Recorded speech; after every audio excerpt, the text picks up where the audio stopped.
જય માતાજી મિત્રો, દીકરી બાપની આબરૂ આજે ભાગ 2 બનાવું છું. ત્યારે મારી દીકરીઓને સમજાવતો આ વિડીયો છે.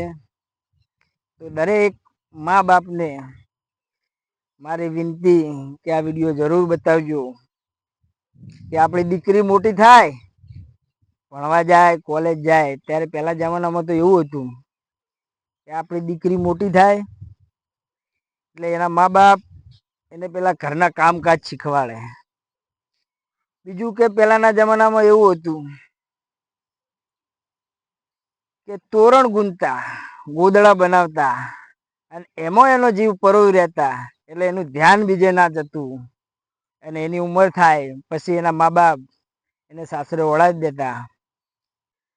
અને અત્યારના આધુનિક યુગની અંદર જ્યારે મારી દીકરીઓ ભણવા જાય છે, કોલેજ જાય છે, ત્યારે મારી દીકરીઓને કહેવા એ માગું છું કે મારી દીકરીઓ તમે જ્યારે કોલેજ જાઓ છો, સ્કૂલ જાઓ છો, નિશાળે જાઓ છો, ત્યારે તમે તમારું મા બાપ કોણ છે, તમારો બાપ કોણ છે, તમે કયા કુળમાંથી આવો છો, એ હંમેશા યાદ રાખજો.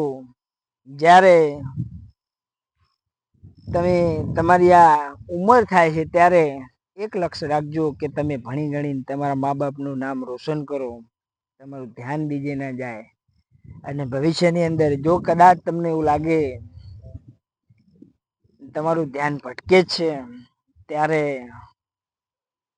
તમે એ યાદ રાખજો કે હું કયા કુળમાંથી આવું છું અને મારા મા બાપ કોણ છે અને મારા મા બાપની આબરૂ શું થશે, એની ઇજ્જત શું થશે, એનો હંમેશા મારી દીકરીઓ અત્યારના સમયની અંદર જ્યારે હું જોઉં છું ત્યારે ગામડામાં, શહેરમાં દરેક જગ્યાએ એક જ વાત ચાલતી હોય છે કે આ દીકરી ભાગી ગઈ, આ દીકરી ભાગી ગઈ.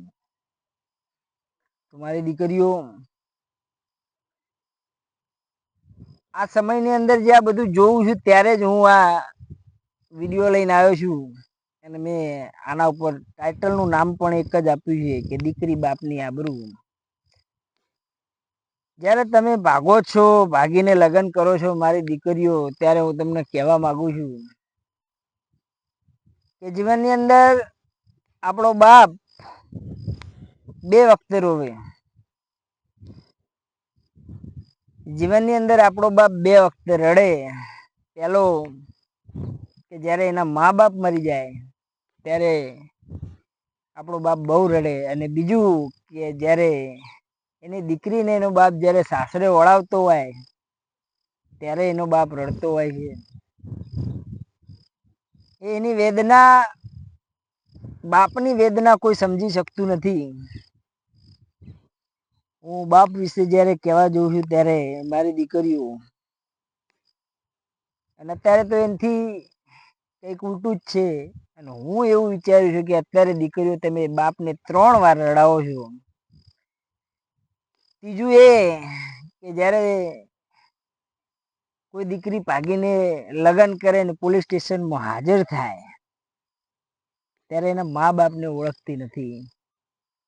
ત્યારે મારી દીકરીઓ એ બાપ ત્યારે ત્રીજી વખતે તમે એને રોવડાવો છો, રડાવો છો, એની વેદના શું હશે એ તો એક બાપ જ જાણી શકે. મારે સમજાવતો આ વિડીયો મારી દીકરીઓ, મારે ઘણું બધું કહેવાનું છે, પણ હું તો એવું કહીશ કે આ મારો વિડીયો તમે જોતા હો તો તમારી દીકરીઓને બતાવજો કે મારી દીકરીઓને સમજાવતો વિડીયો હું બનાવું છું કે તમે ભણો ઘણો આગળ વધો, પણ તમારા મા બાપની આબરૂ ના ખોશો. જીવનની અંદર આગળ વધો. કંઈક એવું કામ કરી બતાવો મારી દીકરીઓ, જેમ કે સુનિતા વિલિયમ્સ, એક ભારતની દીકરી અને એમાંય ગુજરાતની, અને એને નાસાની અંદર બહુ મોટું નામ બનાવ્યું. એક અંતરિક્ષ યાત્રી બની. અને એમ જ એવા તો ઘણા બધા ઉદાહરણ છે, દાખલા છે. દીકરીઓ ક્યાંય પહોંચી છે. કોઈ વકીલ છે, કોઈ ડૉક્ટર છે.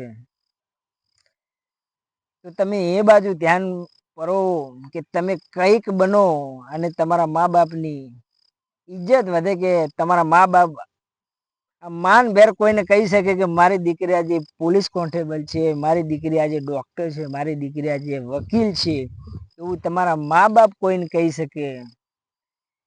તમારા મા બાપને માથું કોઈ દાડો નીચું ના નમે, એ રીતનું તમે આગળ વધો. ઘણું જ કેવું છે દીકરીઓ, પણ સ્ટેપ બાય સ્ટેપ હું કહીશ. જો તમને સમજાય આ વિડીયો તમે જોતા હોય, તમારા મા બાપ જોતા હોય, તમારા મા બાપ જોતા હોય તો એમને પણ કહીશ કે આ વિડીયો તમારી દીકરીને બતાવજો, તમારી કોઈ બેન દીકરીને બતાવજો, અને તમારા સંબંધીને પણ આગળ મોકલજો, કે જેથી કરીને મારે આ દીકરીઓને સમજાવતો વિડીયો તમારા સગાવાલામાં પહોંચે, તમારા કાકા કુટુંબમાં પહોંચે. અને મારી ચેનલને લાઈક, શેર અને સબસ્ક્રાઈબ જરૂર કરજો. જય માતાજી.